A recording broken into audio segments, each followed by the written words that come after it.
Hola, ¿cómo están? Buenos días. Le habla su profesor César Calderón Ríos de Historia. Le presento la clase 20, Chile en el siglo XX, en la parte 3.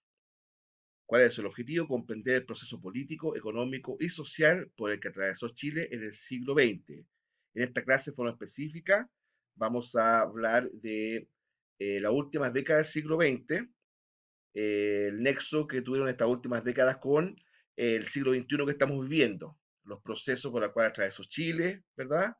Especialmente a partir de los gobiernos de tipo independiente, ¿ya?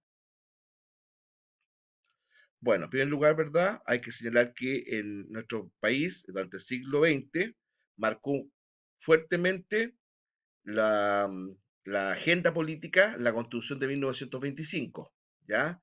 Esa constitución cambia el régimen parlamentario por régimen presidencial y le da al Estado una mayor participación en la vida ciudadana.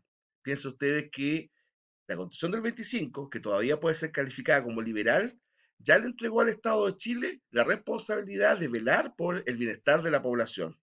Y eso, a partir de ese artículo, inciso o expresión de la Constitución, van a tomarse distintos movimientos para darle al Estado y a la política en general un rol mucho más activo en la vida ciudadana, abandonando esta antigua postura un tanto neutra en que el Estado debía ser solamente garante del orden público, ¿verdad?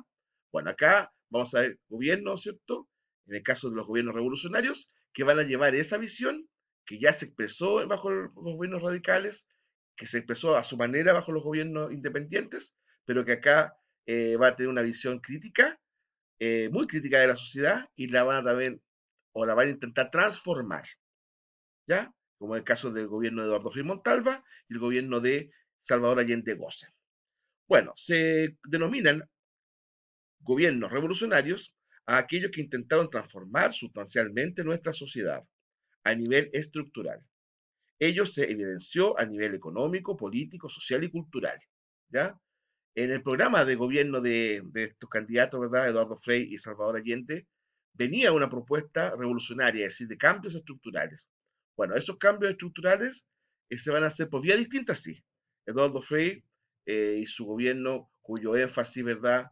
O eslogan va a ser revolución y libertad, ¿verdad? Eh, el esfuerzo del gobierno de la democracia cristiana va a ser transformar la sociedad chilena, pero ateniéndose estrictamente a la constitución y a las leyes. Ahora, en el caso de Salvador Allende, que lideraba la Unidad Popular, ¿verdad? En muchas oportunidades, y eso a la larga motivó cientos conflictos con los otros poderes del Estado, no respetó la constitución política y generalmente tendió a polarizar mucho a la ciudadanía chilena. Bueno, este proceso de cambios desembocó trágicamente con el golpe militar y la posterior dictadura de Augusto Pinochet Ugarte, 1973 a 1990, ¿ya? Y como ustedes me imagino que saben, ¿verdad? El gobierno de Allende termina abrupta y trágicamente con un golpe de Estado y comienza la llamada dictadura de Pinochet. Bueno, gobierno de Eduardo Frei Montalva, 1964 a 1970. Eduardo Nicanor Frei Montalva, 1911-1982, fue un abogado, periodista y político demócrata cristiano. Fue presidente de la República durante el periodo comprendido entre 1964 y 1970 y presidente del Senado en 1973. En 1957, Frei participó en la reforma de la Falange Nacional, que dio vida al Partido Demócrata Cristiano, que lo proclamó como candidato para las elecciones presidenciales de 1958. Aunque fue derrotado por Jorge Alessandri, que fue presidente, y Salvador Allende, obtuvo un auspicioso 20,75%, que levantó sus posibilidades para las elecciones presidenciales de 1964, cuando nuevamente fue presentado como candidato. En dichas elecciones fue apoyado implícitamente por gran parte de la derecha para impedir la victoria de Allende, obteniendo el 56,08% de los votos. Su eslogan de campaña fue Revolución en Libertad. Gobernó exclusivamente con el apoyo del Partido Demócrata Cristiano, lo que le significó tener una oposición tanto de izquierda como de derecha, ¿ya?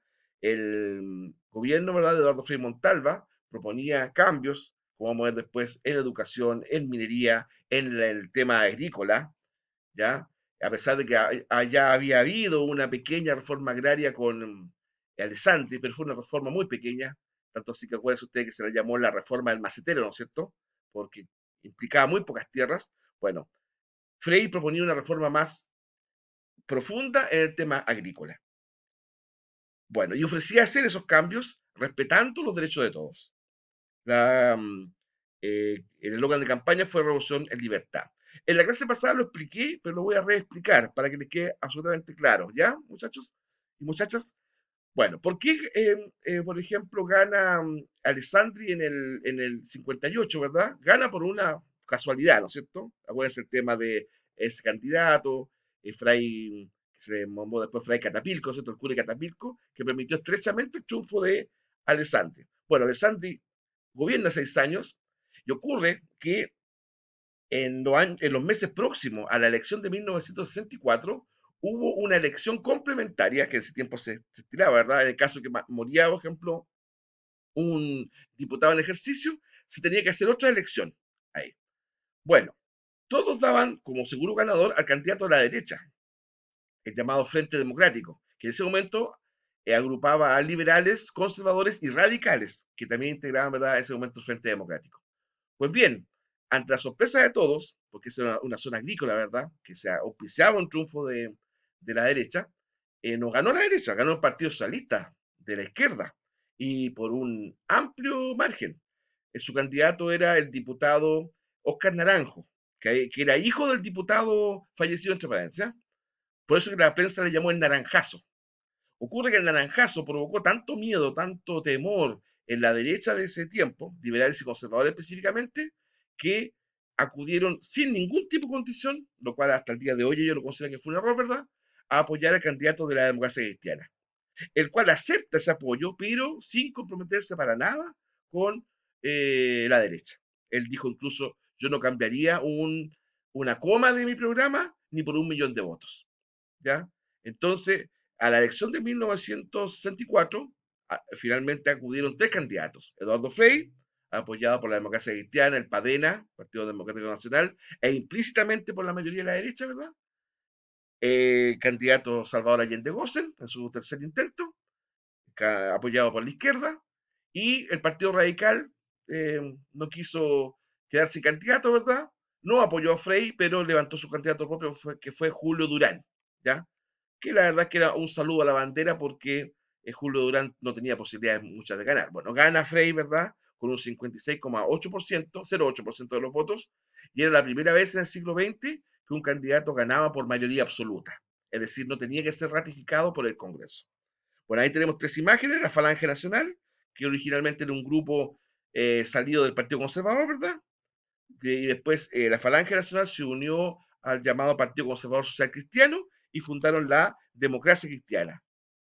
Aquí ya tenemos la Democracia Cristiana como tal ya. ¿Ya? Y por supuesto, su líder histórico y fundacional fue Eduardo Frei. ¿Qué obra realizó Eduardo Frei? Ahí tenemos 5 que vale la pena acordarnos. Por ejemplo, creó el Ministerio de Vivienda y se construyeron cerca de 130.000 casas económicas. Con ello se buscaba paliar el déficit habitacional creado por el aumento de la población. ¿Ya? Y dijimos ya que Jorge Alessandri había creado la Corporación de la Vivienda, Corvi.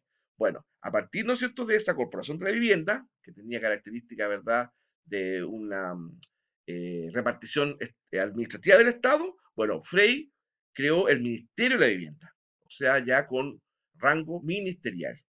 Y se hicieron, ¿verdad?, 130.000 casas económicas, como dije antes, fundamentalmente eh, pensada en la clase media, ¿verdad? Y también en sectores más vulnerables. En segundo lugar, en seguridad nacional, social, perdón, dictó la ley 16.744, que creó el seguro de accidentes del trabajo y enfermedades profesionales. A partir de esa ley, aunque esto ya venía de las leyes sociales del tiempo del parlamentarismo, pero bueno, a partir de esa ley se consagró como que el ejercicio de todo trabajo se implica un riesgo, el ejercicio de todo trabajo, ¿ya? Y ahí nace el concepto ya legal de accidente del trabajo y enfermedades profesionales. La enfermedad profesional es aquella que surge debido em, a la ejecución de un trabajo. Después, ¿no es verdad? Creó la ley primaria obligatoria que contaba de 6 años, ya pasó a la educación general básica, que se mantiene hasta hoy con 8 años. Por eso hoy día tenemos octavo básico, por ejemplo. Eso fue de reforma de Frey. Después se nacionalizaron la Compañía Chilena de Electricidad y la Compañía de Teléfonos de Chile, la famosa CTC, ¿ya? Y también se fundó Televisión Nacional de Chile, que ese logo está ahí, TVN, como se llama hoy día. Ya. Entonces, ahora, cercano a lo anterior, tenemos, ¿verdad?, que señalar dos obras bastante importantes de Frey. Primero que fue la reforma agraria, ¿ya? Que está en la diapositiva 5, que tiene que ver, ¿verdad?, con el objetivo de la reforma agraria, dar acceso a la propiedad de la tierra y a quienes la trabajan, aumentar la producción agropecuaria y la productividad del suelo. ¿Ya? Esta última permitía la explotación de la tierra cuando un predio agrícola era de extensión excesiva. Había abandono o mala explotación. También, por ejemplo, cuando había fragmentación excesiva de la tierra. ¿Ya? Ahí tenemos, ¿verdad?, al presidente Eduardo Frei entregándole un título de propiedad a un campesino. Ya Chile avanza con la reforma agraria. Ahora, desde la derecha especialmente, ya y también lo tomó algún tipo de elemento de la izquierda, ¿verdad?, que no estaba de acuerdo, se satanizó, perdón, la reforma agraria. Ya ahí tenemos, ¿verdad?, la reforma agraria presentada como algo demoníaco. Cosa curiosa, tanto de la izquierda como de la derecha, atacaron a la reforma agraria. Uno por considerarla excesiva y los otros por considerarla eh, de, eh, insuficiente. ¿Ya? Bueno, y también tenemos, ¿verdad?, la otra gran obra de Frey, cuando chilenizó el cobre. Ojo, chilenizó, no confundir con nacionalizó. Es decir, traspasó a manos del Estado, ¿ya? Tal vez se llamó nacionalización pactada, la mayoría de las acciones de las grandes empresas mineras y sus yacimientos. ¿Ya? Por ejemplo, el Estado compró el 51% de la mina El Teniente, el 25% de la Exótica, también de cobre, el 51% de Chuquicamata, El Salvador y Potrerillos. ¿Ya? Estas empresas estaban en manos de estadounidenses, ¿ya? Y quedaron siendo administradas por una empresa estatal, la llamada Corporación Nacional del Cobre, Codelco, cuyo origen también hay que buscarlo en el gobierno de Alessandri, en la división del cobre. Y además que recordemos que Alessandri creó, en un momento dado, creó el Ministerio de Minería, lo cual también fue un paso bastante adelante. Bueno, en el año 70, por muy estrecho margen, ¿verdad?, Salvador Allende gana a Alessandri la presidencia, ¿cierto? Eh, 0,90 y tantos por ciento de diferencia entre ambos, entre Allende y Alessandri, que se presentaba por segunda vez, y después en el Congreso, como Allende no logró la mayoría absoluta, en la democracia cristiana le da sus votos en el Congreso y Allende asume la presidencia de Chile. Cabe señalar que siempre se respetaba la primera mayoría, ojo, siempre era una tradición en Chile respetar la primera mayoría y en ese momento la primera mayoría fue de Allende. Los eslogans de campaña fueron socialismo a la chilena y una revolución con sabor a empanadas y vino tinto. ¿Ya? Ahí tenemos a el presidente del Senado, don José Pablo, ¿verdad? Y el expresidente saliente, Eduardo Frei, invistiendo, ¿cierto?, al presidente Allende. Bueno, la obra de Allende, ¿verdad? Se iban a estatizar importantes áreas de la economía, que iban a pasar del sector privado al sector público. La obra más importante de Allende ciertamente fue la nacionalización absoluta del cobre, que ya había empezado con Frei, ¿verdad? Pero Allende la llevó en términos absolutos. Después la aceleración de la reforma agraria, el congelamiento de los precios de las mercaderías, ahí el Estado fijaba los precios, por ejemplo, cuánto costaban los insumos básicos para poder vivir, y el aumento de los salarios de todos los trabajadores, ya pagándolo con emisión de billetes que provocó una gran inflación. Bueno, lamentablemente se produjo una tremenda polarización de la sociedad, grupos armados se combatían unos y otros, y esto, como dije en su oportunidad, terminó trágicamente el 11 de septiembre de 1973 con el golpe de Estado. Dejamos los links para que podamos profundizar. Muchas gracias.